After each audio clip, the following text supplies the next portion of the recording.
Tuh, dosa turunannya tinggi di situ. Bayangkan, perbuatan Fir'aun disebut oleh Al-Quran langsung sebagai siksa yang sangat kejam. Tapi sekejam-kejamnya Fir'aun, sefir'aun-fir'aunnya, dia masih nungguin dulu sampai lahiran. Orang sekarang pezina baru ngandung langsung harus gugurkan. Itu dosa lebih kejam dibandingkan dengan Fir'aun yang telah mengerjakan itu pada masa-masa yang lalu. Tapi nanti ada jalan untuk kembali untuk taubat. Ada nanti. Turun Quran surah 39 ayat 53. Yang pertama berhukum wajib untuk dikerjakan supaya membawa ketenangan, kenyamanan, kebahagiaan. Yang kedua muncul tahrim, larangan, haram untuk dikerjakan supaya menghambat kita untuk berbuat sesuatu yang bisa merusak sistem kehidupan ini. Maka diturunkanlah kemudian aspek yang kedua, larangan-larangan disebut muharramat. Aspek fikihnya disebut dengan tahrim, segala yang dilarang. Hukumnya disebut haram.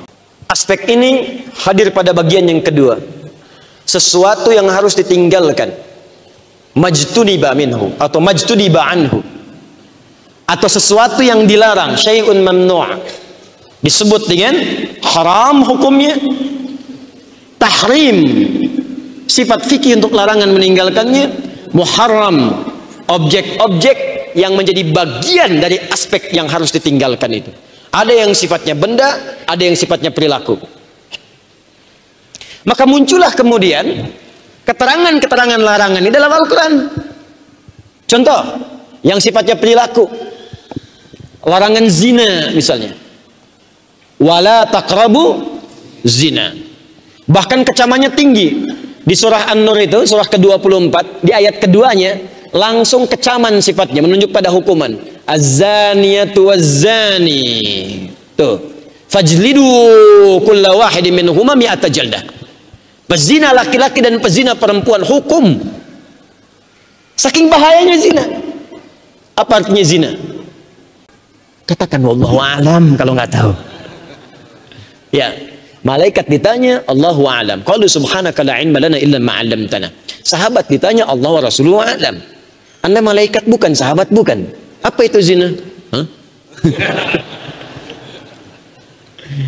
Zina secara bahasa itu punya beragam arti. Di antara maknanya asy-syu'uru bidhiqa. Asy-syu'uru bidhiqa. Pakai dhad. Ada dayyiqun, ada dhiqun, itu beda. Kalau dayyiqun artinya tempat yang sempit. Saking sempitnya udah nggak bisa gerak. Desak-desakan, terhimpit dari kanan, terhimpit di kiri, didesak dari belakang, ketahan di depan. Kebayang nggak tuh gimana tuh? Kehimpit dari kanan, kehimpit kiri, terdorong dari belakang, tertahan di depan. Susah tuh, sulit. Kalau ada orang di keramaian sampai terdesak begitu, enak nggak kira-kira? Tidak ya? Tidak nyaman beraktivitas. Nah itu dayyiq bahasa Arabnya. Al-makanu dayyiq, tempatnya udah sempit, jangan maksa masuk. Oleh ikhwani la tujbiru dukhul ila masjid. Tolong teman-teman laki-laki jangan paksakan masuk makan dayyiq, tempatnya udah sempit. Khawatirnya desak-desakan nggak enak nanti. Itu tempat. Tapi kalau perasaan hati yang sempit, yang saking terhimpitnya perasaan ini nggak enak beraktivitas. Makan nggak enak, minum nggak enak, berpakaian nggak enak, jalan lunglai, beraktivitas takut dengan orang di sekitaran. Nah, itu bahasa Arabnya dhiqun. Zina itu secara bahasa artinya asy'uru bidhiq. Satu hal yang bisa menyebabkan perasaan menjadi sempit dan gelisah. Di secara bahasa aja udah ngasih sinyal ke kita. Kalau ada orang nekat berzina, perasaannya akan sempit, penuh dengan ketakutan. Makanya orang berzina itu takut, sembunyi-sembunyi. Datang ke tempat kadang-kadang yang jauh diketahui orang. Tempatnya nggak mau terang-terangan, bikin yang remang-remang, bikin yang gelap sekalian. Ya takut, karena ketahuan orang takut. Kalau dipublikasikan, takut ketahuan. Makanya diberi sinyal dari bahasa juga, ketika Anda berbuat seperti ini, hati Anda tuh nggak akan tenang. Sesuatu yang membuat tidak tenang bertentangan dengan fitrah misi hidup kita di dunia sebagai khalifah. Dan hidup kita itu mesti tenang, nyaman. Zina itu bikin gelisah. Zina itu bikin gak tenang. Makanya orang berbuat selingkuh, berbuat zina, berbuat mesum macam-macam, nggak akan tenang hidupnya. Dan itu bertentangan dengan fitrah kemanusiaan kita. Silahkan cek betapa banyak di rumah tangga itu muncul kehancuran, muncul bencana karena melanggar ketentuan yang tadi diharamkan. Istri selingkuh, muncul pertentangan di rumah tangga. Suami selingkuh, muncul pertentangan di rumah tangga yang tidak jarang menghadirkan dosa turunan yang lainnya. Pembunuhan. Saya hari Sabtu yang lalu menyampaikan di Tanah Kusir tentang salah satu turunan dosa besar dari zina. Yang turunan dosa ini bisa melahirkan dosa lebih tinggi nilainya dibandingkan dosa Fir'aun. Fir'aun itu salah satu dosa terbesarnya adalah hobi bunuh orang. Hobi bunuh. Bunuhnya bukan bunuh biasa, sampai Al-Quran menyebutnya su'al azab, siksaan yang kejam. Itu di Quran surah kedua ayat 49, paling kiri sebelah atas di mushaf. Wa idh najjaynakum min ali fir'auna yasumunakum su'al azab. Apa bentuknya? Yudzabbihuna abna'akum. Jadi ketika diinfokkan, awas, hati-hati oleh peramal-peramalnya, dukun-dukunnya. Makanya dukun bahaya tuh. Kalau yang bahaya-bahaya jangan diperindah. Ini kadang-kadang kosakatanya diperindah. Paranormal, padahal nggak normal. Hati-hati tuh. Penerawang macam-macam jangan dipakai, bahaya. Dan dari dulu sudah disampaikan di bahaya. Nah, kata dukun-dukunnya ini nanti akan ada nih sosok yang bisa mengguncang Anda di masa depan. Akhirnya apa yang terjadi? Keluarkan dekret. Mulai hari ini saya tugaskan Algojo datang, siap. 2 orang datang. Yang satu intelijen untuk mengawasi ibu-ibu yang hamil. Cuman zaman Firaun intelijennya khusus ngawasin ibu hamil. Tuh. Yang kedua, eksekutor dengan pisau yang sudah terasah. Jika memang yang lahir dari ibu itu keluar kemudian laki-laki, maka seketika akan disembelih di hadapan ibu yang baru melahirkannya. Karena khawatir bayi ini tumbuh menjadi sosok yang diramalkan tadi. Cara nyembelihnya, Pak, bukan sembelihan biasa. Di dalam bahasa Arab itu ada 2 jenis sembelihan. Satu nahara, nun hara. Nahara itu menyembelih, objek yang disembelih masih berdiri untuk hewan. Makanya unta cara menyembelihnya disebut dengan nahar. Inna a'tainakal kautsar fasalli li rabbika wanhar. Unta nggak dijatuhkan dulu, Pak, Bu, sambil berdiri. Jadi kalau main ke Kakia Udaybiyah ya, saat haji atau umrah, main ke peternakan unta, lihat bagaimana disembelihnya. Itu kalau ada pisaunya kecil begini, maka untanya ditempelkan di pisau di bagian untanya, dicari kemudian di urat lehernya itu nadi yang cepat kemudian untuk bisa disembelih. Nanti paling begini-begini, set, selesai, mundur, sudah. Kalau pakai golok besar, untanya yang datang, set, datang lagi, set, datang lagi, set. Nah, pakarlah di situ, berdiri. Tapi kalau dijatuhkan seperti sapi, kerbau, kambing dan sejenisnya, itu bahasanya berubah dari nahara menjadi zabaha. Zal, ba dan ha. Nah, makanya kalau kita nyembelih sapi, ya kan, kambing, kerbau kan dijatuhkan dulu kan. Itu pun kata Nabi mesti lembut. Fa idza dzabhtum fa ahsinu dzibha. Kalau Anda mau nyembelih hewan sembelihan, maka lakukan dengan cara yang paling bagus. Jatuhkannya mesti lembut, jangan tiba-tiba tarik 1, 2, pelan-pelan aja, jatuh. Bahkan di Australia itu ada yang praktikkan orang Islam, hewannya disayang, bacain zikir kadang-kadang. Itu pas mau disembelih, memang fitrah hewan ternak itu untuk disembelih, khidmat dia itu senang kalau bisa disembelih. Makanya waktu mau disembelih itu cuma ditutup matanya, telinganya, hewannya itu dipinggirkan dua-duanya, tidur sendiri begini. Sendiri, tinggal nyembeli gitu. Dan saat nyembeli pun kata Nabi, tajamkan pisaunya supaya tidak banyak menyakiti hewannya. Sekali tarikan, set, sudah ya. Dan saat menajamkan pun gak boleh depan hewannya, dilarang. Sabar ya, nggak akan lama kok. Lihat nih, tajam, dosa. Sekali. Tapi kalau berkali-kali begini pakai tasydid, dzabbaha yudzabbihu, gorok. Kalau banyak yang melakukan, tidak sekali 2 kali, jamakkan bentuknya, tambahkan fi'il mudhari. Rumusnya anita, hamdallah, hamzah, hamdallah, hamzah, nun, ya, ta. Kalau banyak tambah un di ujungnya. Ini ayat menggunakan bentuk yang ketiga, sudah berkali-kali banyak yang ngerjain. Yudzabbihuna abna'akum. Dikala ketahuan lahir laki-laki, angkat jatuhkan di hadapan ibu yang baru melahirkan.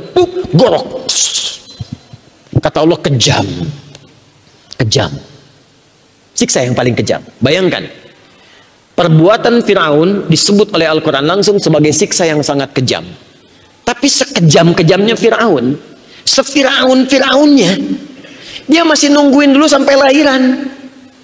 Kalau perempuan bebas, laki-laki eksekusi, kejam. Pezina sekarang bahkan dia tidak harus menunggu sampai lahiran. Begitu ketahuan kamu mengandung, ya aborsi. Dan dia nggak peduli baik laki-laki atau perempuan, gugurkan. Itu dosa lebih kejam dibandingkan dengan Firaun yang telah mengerjakan itu pada masa-masa yang lalu. Firaun sejahat-jahatnya masih nunggu lahir. Orang sekarang pezina baru ngandung langsung harus gugurkan. Tuh, dosa turunannya tinggi di situ. Tapi nanti ada jalan untuk kembali untuk taubat. Ada nanti. Turun Quran surah 39 ayat 53. Cuman saya mau katakan bahwa ini hal semacam ini, kenapa perbuatan ini dilarang? Supaya tidak mengotori misi suci kita sebagai khalifah. Merusak tatanan kehidupan. Nasab acak-acakan. Apa Anda nggak tega melihat anak itu digunjing oleh saudaranya karena nasabnya tidak jelas? Oh, kamu anak zina ya, kamu anak haram ya. Yang ngerjakan haram itu bapak ibunya, kenapa anaknya yang kena? Tuh. Apa nggak tega lihat saat masa pernikahannya, bintinya disertakan pada ibunya bukan bapaknya? Nasabnya diputus di situ. Apa antum nggak paham akan merusak warisan di situ? Apa nggak ngerti akan merusak kehidupan? Karena kalau perbuatan haram, lahirnya haram, kemudian dalam konteks perbuatan haram tadi, pasti akan menyertai yang lainnya haram juga. Maaf, hartanya akan haram juga. Yang lain akan nggak benar juga, dan beban kepada anaknya di kemudian hari. Anaknya nggak salah. Ini perbuatan ini yang buruk. Dosa turunan muncul dan merambat kemana-mana. Silakan cek. Pergaulan bebas. Muncul narkotik di situ, silakan cek. Di tempat-tempat yang ada perbuatan gini akan selalu lekat dengan narkotika. Mabuk-mabukan ada, mabuk lekat dengan zina. Silakan cek. Ini akan merusak ini. Makanya benar ketika pemerintah, ketika dari polisi, Kamtidmas, TNI dan sebagainya, narkotika dilarang, tindak ini, tindak itu. Kenapa? Itu spiritnya demikian. Dan negara kita bukan negara agama, tapi nilai-nilai spiritual itu memberikan roh pada kehidupan berbangsa dan beragama. Itu cara bacanya. Makanya jadi amanat di undang-undang kita. Pasal 29 ayat 2 itu kan, dasar negaranya itu ketuhanan yang Maha Esa. Ayat satunya, negara berdasar atas ketuhanan yang Maha Esa. Dikuatkan di Pancasila, sila pertama. Yang keduanya, membimbing kita untuk belajar agama dengan baik. Dari kebaikan itu dibawa untuk membangun bangsa. Itu cara berpikirnya. Makanya bangsa itu bisa makmur. Negara menjamin kemerdekaan tiap-tiap penduduk untuk memeluk agamanya masing-masing dan beribadah menurut agama dan kepercayaannya itu. Maka kita sholat supaya bebas dari perbuatan ini. Makanya saat sholat itu turun ayat Quran surah 29 ayat 45. Inna sholata tanha anil fahsya. Fahsya perbuatan yang muncul dari syahwat. Zina, syahwat, porno aksi, pornografi, LGBT, fahsya. Kita bantu untuk balik. Ayo kembali kita rangkul lagi. Ajarkan yang benar, ajak ke masjid, suruh tobat. Suruh lebih baik lagi, itu ajaran agama. Kalau mereka semua baik, membangun bangsanya bagus. Makanya paham-paham yang bertentangan dengan itu harusnya tidak tumbuh di negeri ini. Liberalisme itu nggak boleh ada di sini. Sekularisme nggak bisa. Kenapa? Karena pertama bertentangan dengan undang-undang, yang kedua bertentangan dengan spirit agama, yang ketiga bisa merusak.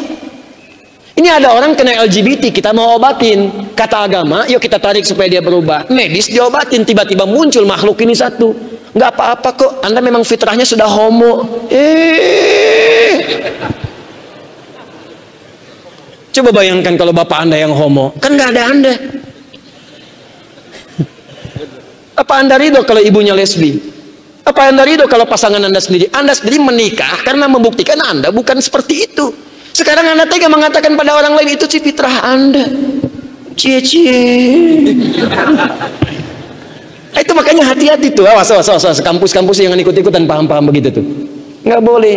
Ini kok bisa menjamur karena difasilitasi oleh kita sendiri.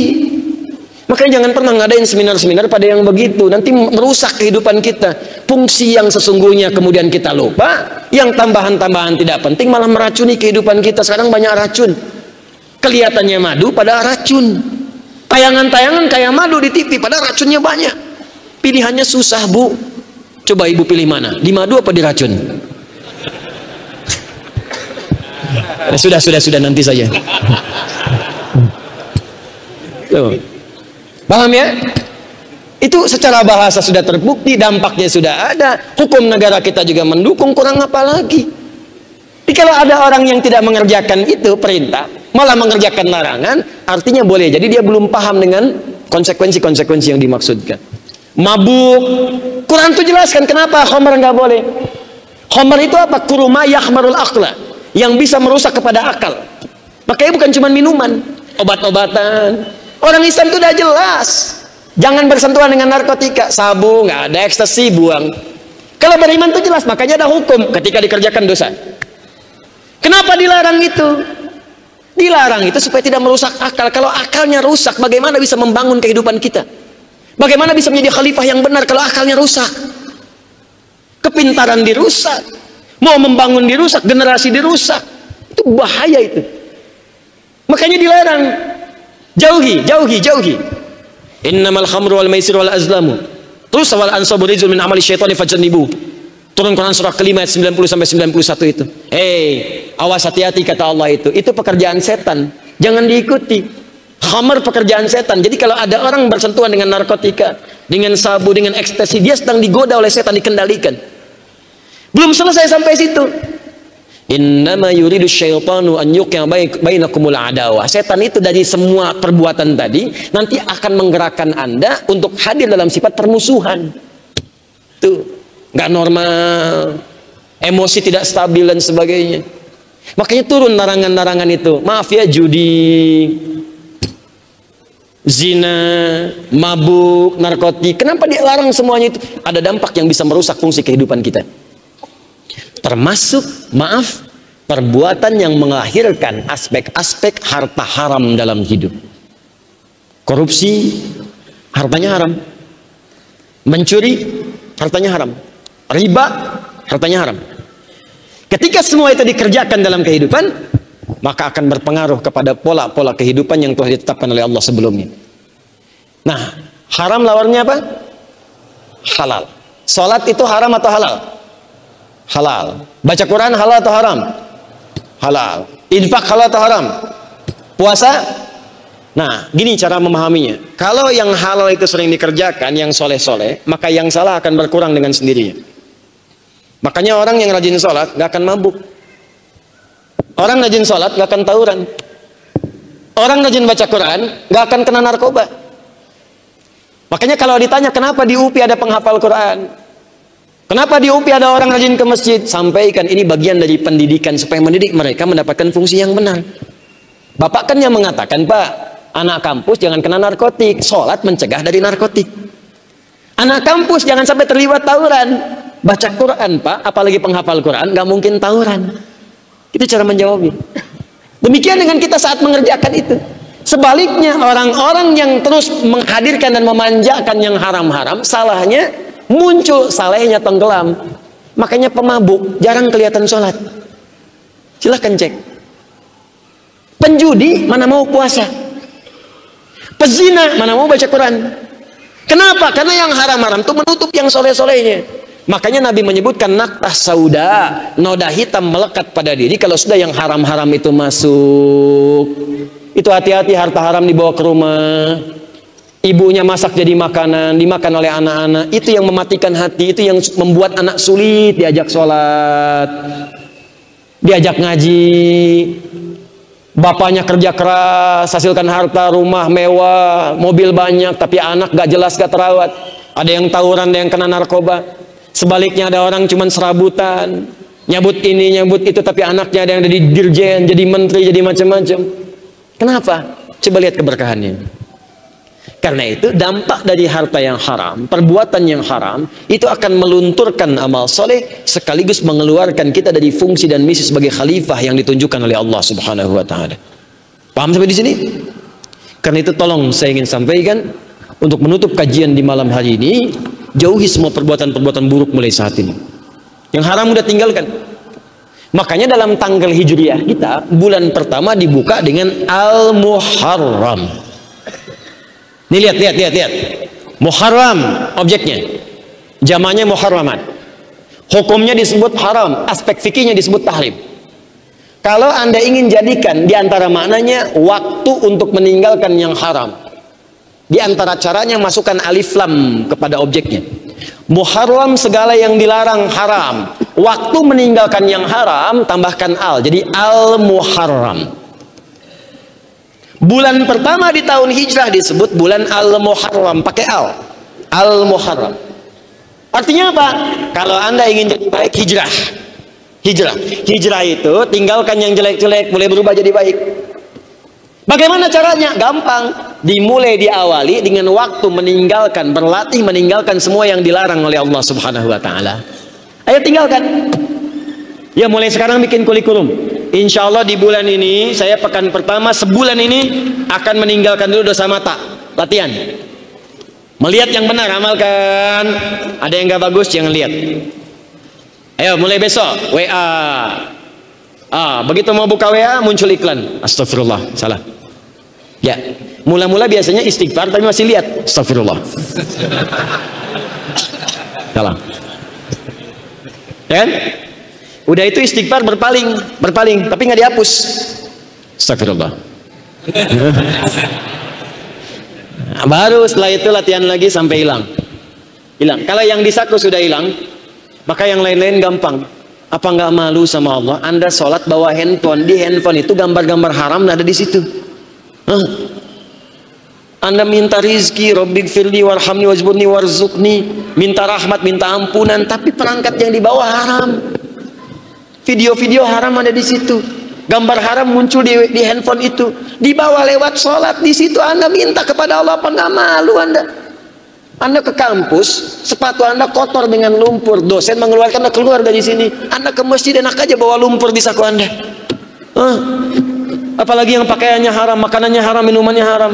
Dan begitu mudah mengatakan, ya Allah berkahi saya. Mulai tinggalkan. Takut Pak.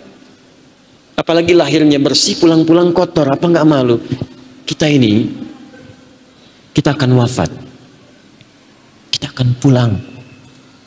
Sekarang kita membawa misi supaya cari bekal untuk pulang.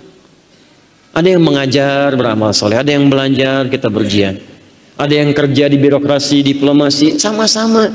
Semuanya cuma cari bekal beramal soleh. Makanya dari sekarang ayo berikan kepada lingkungan kita, tempat kita, bangsa kita yang terbaik yang bisa kita lakukan. Cuma niatkan sebagai ibadah supaya jadi amal soleh saat meninggal kita punya bekal. Sekarang semua udah ditampakkan, yang soleh meninggal, yang salah meninggal. Tinggal pilih mau yang mana, tinggal tiba giliran kita nanti. Saya kemarin dikirimkan sebuah tayangan, saya juga pengen seperti itu. Ada syekh lagi mengajar,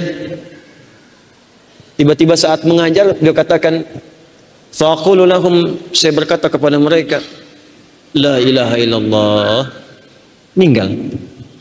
Enak gitu kayaknya, lagi ngajar, meninggal. Ada yang lagi sholat, sujud, meninggal.